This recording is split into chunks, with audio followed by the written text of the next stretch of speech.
Фотографиядағы, кадрдағы картина мен кітаптағы тарих. Павлодарлық ертіс тарихының күрделі және маңызды сәттерін, күн сайын өзгерген өмірін ол үнемі бақылаумен болды. Алайда оған уақыттың сәттері мен пейзажын, фактурасын жылдам әрі сәтті түрде кадрға айналдыру керек болды. Дмитрий Поликарпович Багаевты революцияға дейінгі және кейінгі Павлодар облысының тарихын жинақтаушы және сақтаушы деп атауға болар еді. Болашақ әйгілі фотограф 1884 жылы Вятск губерниясының Туманды ауылында дүниеге келген.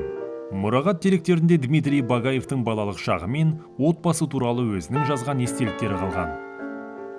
Менің әкем солтүстік Двина өзенінің кемелерінде қызмет атқарған.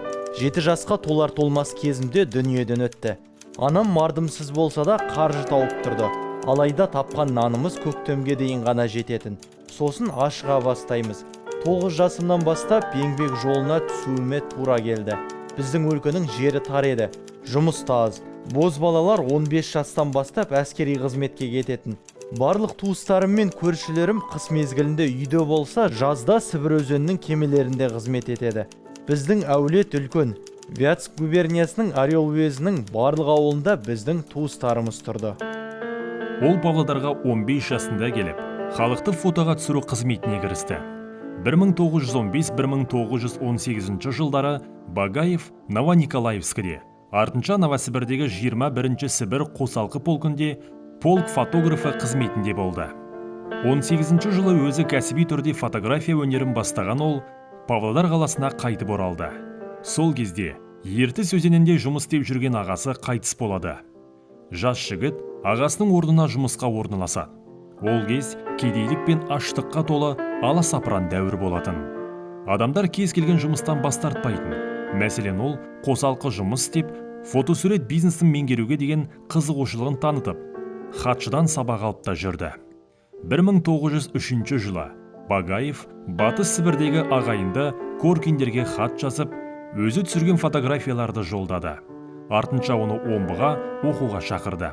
Ол жақта 2 жыл бойы фотошеберханада шыңдалды. Жас шебердің кәсібилігінің жоғары болғаны сондай, өңдеушілер тіпті оқушының жұмысын ұстазының жұмысынан ажырата алмайтын.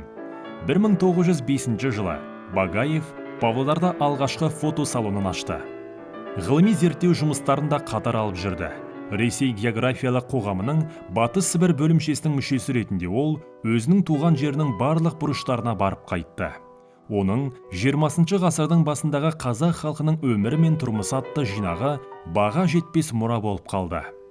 Өзінің туындылары арқылы Багаев біздің облыста тұратын адамдардың күнделікті өмірін шынайы түрде көрсете білді. Халықтың жанын, дәстүрін, шексіз даланы және табиғат картиналарын мүлтіксіз түрде қаз қалпында тарихқа айналдырды.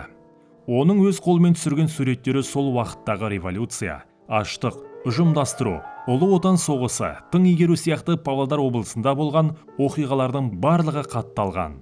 Ол портреттер, пейзаждар, халықтың тұрмысы жайлы сюжеттік материалдар мен оқиғалар жайлы фоторепортаждар жасады. Бейнелерді уақыттың келбетін осылайша болашаққа қалдырды. Дегенмен, барлық шығармашылық адамдары сияқты Багаевтың да өмірі дағдарыссыз болған жоқ. Бірнеше жылым кәсіби жұмысқа толы болды. Күндіз де түнде де бір бейне. Кадр таусылды. Фотосуретші қызметінен кетуге қаржы тапшылығы кедергі келтіруде.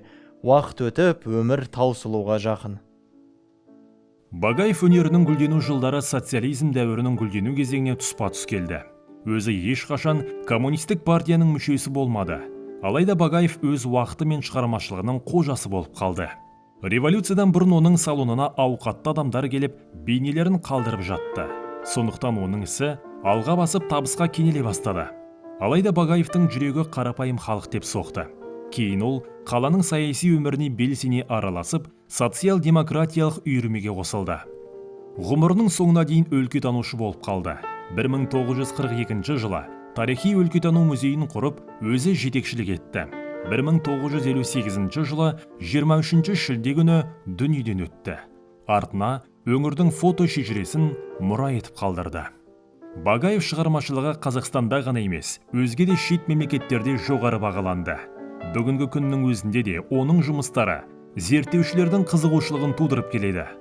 1905-1958 жылдары тұрған үйінде 2001 жылдан бастап Багаев музейі ұйымдастырылды. Ол өмірде 6 баланың әкесі болды. Жары Марина сүзек ауруын жұқтырып, ең кіші баласының 2 жастағы кезінде өмірден өтті. Балаларды асырап, тәрбиелеу міндеті толықтай оған артылды. Алайда ол отбасында, қызметінде, шығармашылығында үйлестіре білді. Балалар да әкесінің жолмен жүріп, құрмет пен абыройға ие болды. Бүгінде Павлодарда тарих және сәулет ескерткіші ретінде танылған үйде отбасылық альбомдарға арналған портреттер, тарихи құндылықтар жасалған 3 көрме залы және фотопавильон бар. Дмитрий Багаевты 20 ғасырдың бірінші жартысындағы Павлодар облысының негізгі шежіресі деп айтуға әбден болады.